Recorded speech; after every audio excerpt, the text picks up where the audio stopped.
குப்பையிலிருந்து மின்சாரம் எடுக்க முடியுமா? கண்டிப்பா முடியும். அதை தான் பயோமாஸ் எனர்ஜி அப்படின்னு சொல்றாங்க. பொதுவா நம்ம எல்லாருமே நினைச்சிட்டு இருக்கிறது என்னன்னா, மின்சாரம் அப்படிங்கிறது தண்ணீர் மூலமாகவும் நிலக்கரி மூலமாகவும் மட்டும்தான் உற்பத்தி பண்ண முடியும் அப்படின்னு நம்ம நினைச்சிட்டு இருக்கோம். ஆனா அதை விட ரொம்ப இன்ட்ரெஸ்டிங்கான ஒரு விஷயம் இருக்கு. அதை பத்தி தான் இன்னைக்கு இந்த வீடியோவில் நம்ம பார்க்க போறோம். நான் உங்க மின்சார மனிதன். பயோமாஸ் எனர்ஜி அப்படின்னா என்ன? முதல்ல பயோமாஸ்னா என்னன்னு தெரிஞ்சுப்போம்.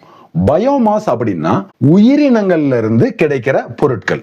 இதைதான் பயோமாஸ் அப்படின்னு சொல்லி சொல்றோம். உதாரணத்துக்கு கார்பெண்டர் கதவு ஜன்னல்லாம் செய்யறாங்க இல்லைங்களா, அதுல இருந்து கிடைக்கிற அந்த மரச்சில்லுகள்லாம் இருக்கு இல்லையா, அந்த பொருட்கள், வைக்கோல், நெல் ஓடு, மாட்டுச்சாணம், ஃபுட் வேஸ்டேஜ், இது எல்லாமே பயோமாஸ் அப்படின்னு சொல்லி சொல்றோம். இந்த பொருட்களை எரிக்கிறது மூலமாவோ அல்லது வெப்பப்படுத்துறது மூலமாவோ ஒரு எனர்ஜி கிடைக்கும். அந்த எனர்ஜியை பயன்படுத்தி அதை எலக்ட்ரிக்கல் எனர்ஜியா கன்வெர்ட் பண்றாங்க. இதை தான் பயோமாஸ் பவர் ஜெனரேஷன் அப்படின்னு சொல்லி சொல்றோம். இந்த பயோமாஸ்ல எப்படி எலக்ட்ரிசிட்டியை உருவாக்குறாங்கன்னு பார்க்கலாம். இந்த பயோமாஸ்ல மொத்தம் 3 முறையில மின்சார உற்பத்தி பண்றாங்க. மெத்தட் 1, இதை டைரக்ட் பர்னிங் மெத்தட் அப்படின்னு சொல்லி சொல்லுவாங்க.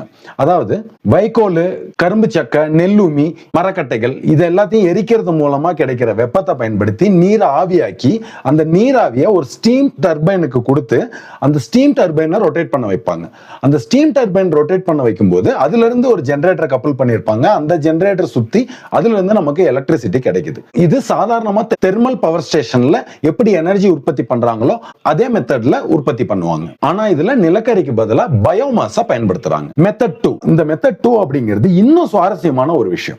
இதுல என்ன பண்ணுவாங்க அப்படின்னா, மாட்டுச்சாணம், ஃபுட் வேஸ்ட், ஆர்கானிக் வேஸ்ட் இதை எல்லாத்தையும் ஒரு க்ளோஸ்டு டேங்குக்குள்ள போட்டு க்ளோஸ் பண்ணுவாங்க. இந்த டேங்குக்குள்ள ஆக்சிஜனே இருக்காது.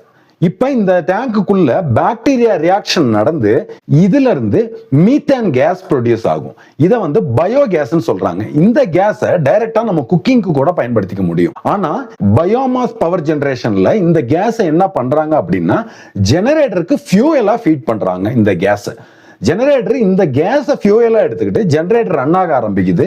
இது மூலமா நமக்கு எலக்ட்ரிசிட்டி அவுட்புட்ல கிடைக்குது. அடுத்து மெத்தட் 3, இதை கேசிபிகேஷன் அப்படின்னு சொல்லி சொல்றாங்க. இதுல பாத்தீங்கன்னா இந்த பயோமாஸ் பொருட்களை முழுசா எரிக்காம அதை ஒரு குறிப்பிட்ட அளவுல ஹீட் பண்ணுவாங்க. அப்படி ஹீட் பண்ணும்போது என்ன கிடைக்கும் அப்படின்னா, கார்பன் மோனாக்சைடு, மீத்தேன், ஹைட்ரஜன் இதெல்லாம் கிடைக்கும். இந்த மிக்சர் கேஸை ப்ரொசீஜர் கேஸ் அப்படின்னு சொல்லி சொல்லுவாங்க. இந்த ப்ரொசீஜர் கேஸை ஜெனரேட்டருக்கு ஃபீட் பண்ணி அது மூலமா ஜெனரேட்டரை ரன் பண்ண வச்சு அது மூலமா எலக்ட்ரிக்கல் பவரை ப்ரொடியூஸ் பண்றாங்க. இந்த பயோமாஸ்ல என்னென்ன பொருட்களை பயன்படுத்துறாங்க அப்படின்னு பாத்தீங்க அப்படின்னா, கரும்பு சக்கை, நெல் உமி, கரும்பு கழிவுகள், தேங்காய் தொட்டி, வேர்க்கடலை தோல், மாட்டுச்சாணம், மரக்கட்டைகள், அப்புறம் ஃபுட் வேஸ்ட், ஆர்கானிக் வேஸ்ட், இந்த பொருட்கள் எல்லாமே இந்த பயோமாஸ் எனர்ஜி பவர் பிளான்ட்டுக்கு பயன்படுத்திக்கிறாங்க.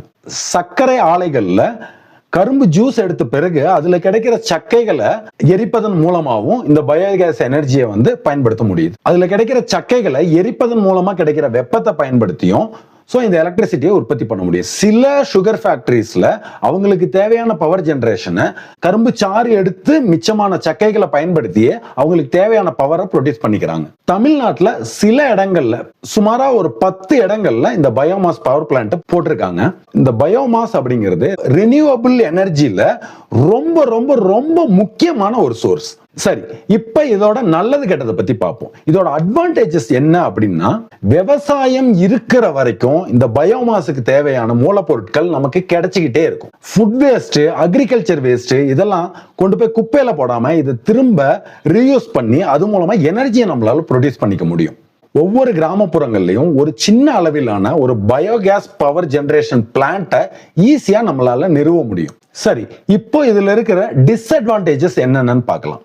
இந்த பயோமாஸ் பொருட்களை எரிப்பதன் மூலமா நிறைய புகை உருவாகுது. இதனால ஏர் பொல்யூஷன் உருவாகுது. இதை கண்ட்ரோல் பண்ணலாம். இதை கண்ட்ரோல் பண்றது மூலமாக இதோட அட்வான்டேஜை நம்மளால மாத்திக்க முடியும். அடுத்து இந்த பிளான்ட்டை தொடர்ந்து நம்ம ரன் பண்ணோம் அப்படின்னா நிறைய மூலப்பொருட்கள் நமக்கு தேவைப்பட்டுட்டே இருக்கும். மூணாவது, இதுக்கு தேவையான மூலப்பொருட்களை பல்வேறு இடங்கள்ல இருந்து கலெக்ட் பண்றதுனால இதுல டிரான்ஸ்போர்டேஷன் செலவு கொஞ்சம் அதிகமா இருக்குது. கலெக்ட் பண்றதுல நிறைய சிரமங்கள் இருக்கு. இதுல முக்கியமான ஒரு விஷயம் என்ன அப்படின்னா, 1 டன் நெல் ஓடு இருந்துச்சு அப்படின்னா அது மூலமா 800ல இருந்து 1000 யூனிட் எலக்ட்ரிசிட்டியை நம்மளால ப்ரொடியூஸ் பண்ண முடியும். மின்சாரத்தை உருவாக்குறதுக்கு நிலக்கரி மட்டும்தான் தீர்வுங்கிறது கண்டிப்பா கிடையாது. நம்ம சுற்றுப்புற சூழல்ல இருக்கிற விவசாய கழிவுகள், மரச்சில்லுகள், சாணம் இதெல்லாம் பயன்படுத்தியே நம்மளால மின்சார உற்பத்தியை செய்ய முடியும்.